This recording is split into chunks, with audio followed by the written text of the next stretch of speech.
we will take the first question from Eleanor Crooks.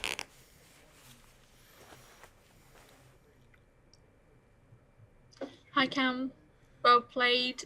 That was a pretty dominant performance. What in particular did you think was better today than yesterday?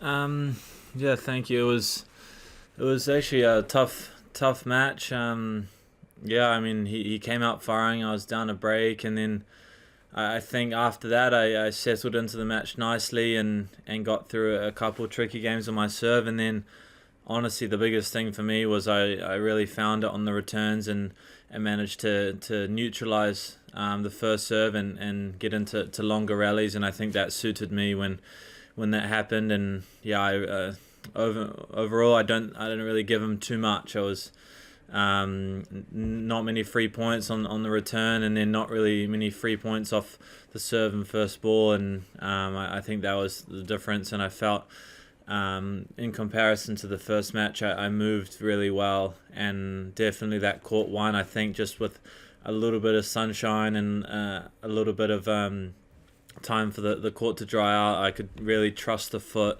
especially moving to the forehand side. So I think it was just tricky weather for the court situation. The courts felt really good out there, and I'm happy with how I was moving. A good day overall. Russell? Cam, this will only be used if Roger Federer beats Richard Gasquet later. But if you do play Federer in the next round, do you think about a match against Federer at Wimbledon now differently to the way you would have done a couple of years ago, because he's 39 and because you've got so many wins under your belt already this year? I mean, not really. I think the guy's obviously such a legend of the game, and he's very comfortable here, very confident here. He's won a lot, probably more than any other slam here, so he's very successful here at Wimbledon. And first of all, it's just going to be a pleasure to play against him again. I played him once before, and he absolutely whacked me pretty easily. So I'm gonna just look at it like any other match, but definitely need to take into account. Obviously, he's got such a well-suited game for the grass, and I actually watched his match against Adrian in the first round. He's playing very well, and he looks comfortable out there, and I thought it was a high-level match. So it's going to be a great experience regardless of who I play, but I've watched him, and I have a lot of respect for him and his team and what he's done to the sport and for the sport. So it's going to be unbelievable regardless. Andy Dillon. Hi Cameron, can you hear me okay? Yep. Hiya. Please excuse me if you've been asked this already. I didn't realise they'd brought the time forward, so please excuse me if you've been asked this. But just want to ask about the fact there's 3 British men in the third round for the first time since 1999, and just what that means to all you guys with Andy playing so well, all the drama we've had. And secondly, I just wondered if that you're aware we can all hear you swear when you make those decisions during the match today. I think I heard you say shit twice halfway through a shot, and it's quite funny. Did you know we could hear you that far away? Yeah. For the second question, I don't think I'm not swearing at all. I think when I'm hitting the ball, I'm saying shh, like releasing the air. So I'm not swearing at all, and I think the crowd think that I am swearing because I hear a couple people mumbling. But I think I'm just trying to get a little bit more topspin on the ball, so that's what I'm trying to do. But I tell you for sure, I'm not swearing. And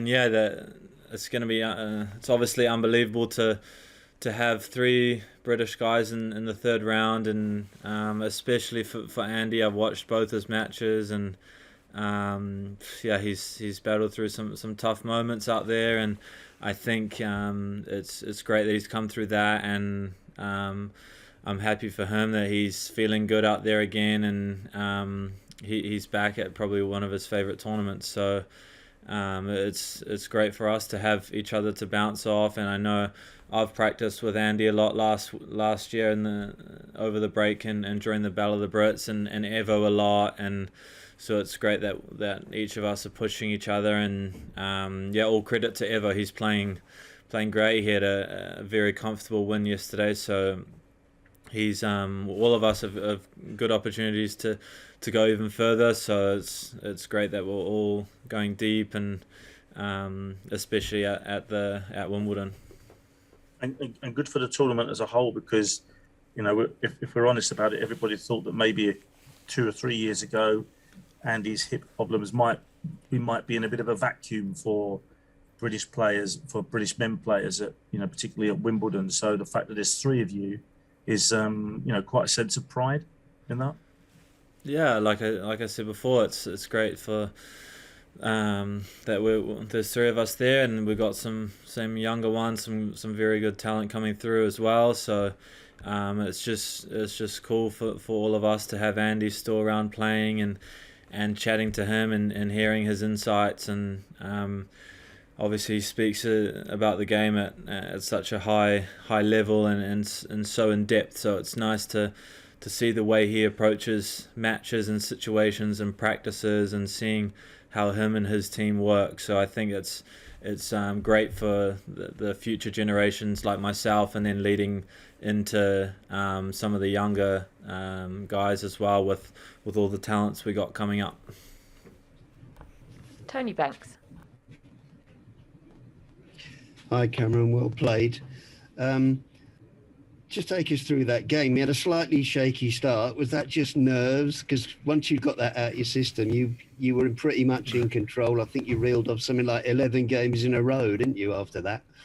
Yeah, he started great, and he was serving big, and I think I played a couple of sloppy points, 2 sloppy points on my service game, and wasn't making some first serves, and then I just didn't. And he came up with a good pass to break me, and then after that I locked it down and didn't give too many freebies away, and really felt comfortable and settled into the match nicely. So actually it wasn't easy, it was tricky, and I think what helped me a lot was playing a couple of lefties. I think I played 3 lefties at Queen's, so I've been practicing with and playing matches with them a lot, and but no, all credit to Bolty. He had a great grass court season. He obviously won Nottingham, and then to win a match here, and he's playing good and very tricky on the grass, and he knows he's very comfortable on the grass court. So it was good to have such a good day and out there today. Tumaini. Hi, Tamani Kara from The Guardian. Hi, Cameron. To me, like, one of the most impressive things about your year has been your kind of week-by-week consistency, regardless of like conditions or surface. So I was wondering what you've kind of learned about, being able to bring your best level each week, and yeah. Yeah, good question. I'm just trying not to.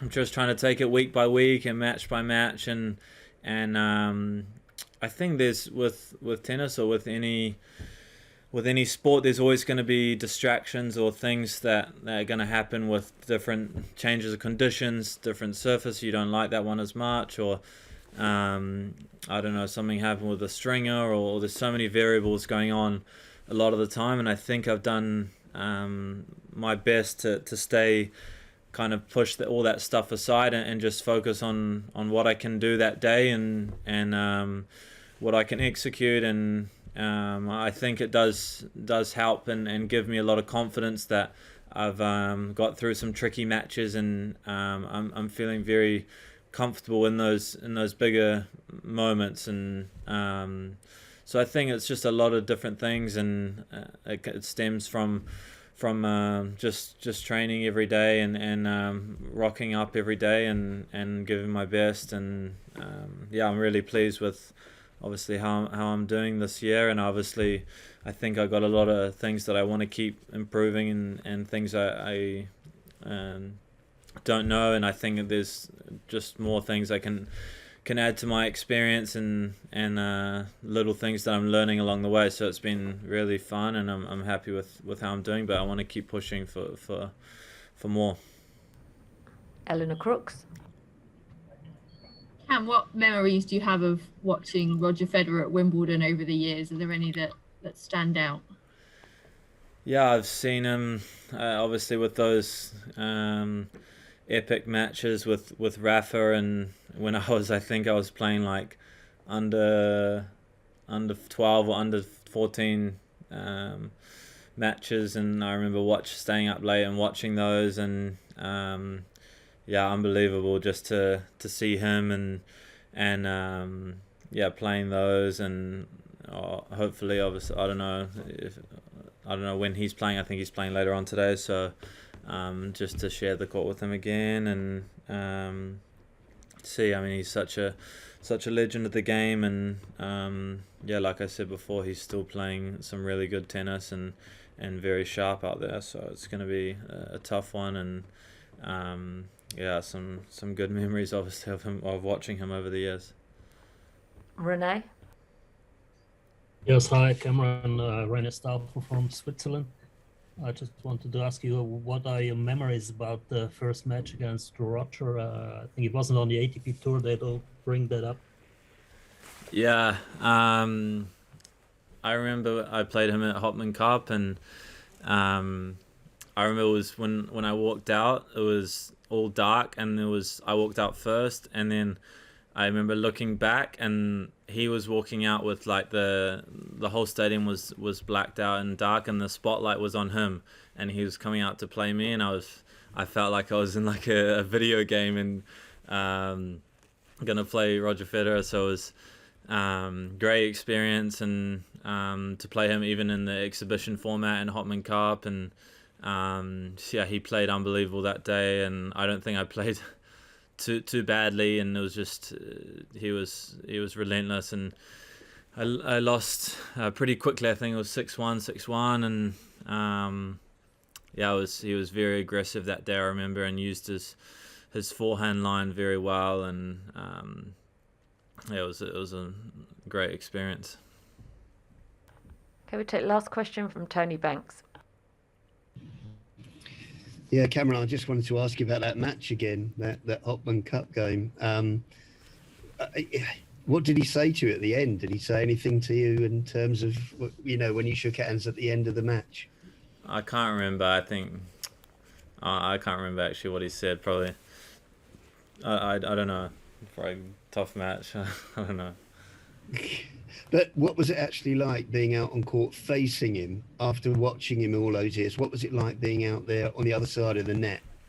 Yeah, it was, for me, it was surprising in terms of the tennis. I mean, I knew he was obviously that aggressive and proactive with the forehand, so just was a big shock to see if you left any ball with a little bit not much on it. He was kind of moving around and hitting the forehand, and it gave me absolutely nothing that day from what I remember. So definitely not expecting it to be easy, and he was coming at me, and overall it was a great experience to play him. And then I had to go out. I think I lost easy, and then I had to go out and play him again in the mixed doubles. So it wasn't easy again on that one.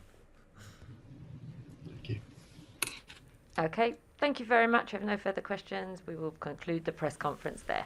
Thanks, guys. Thank you. Thanks,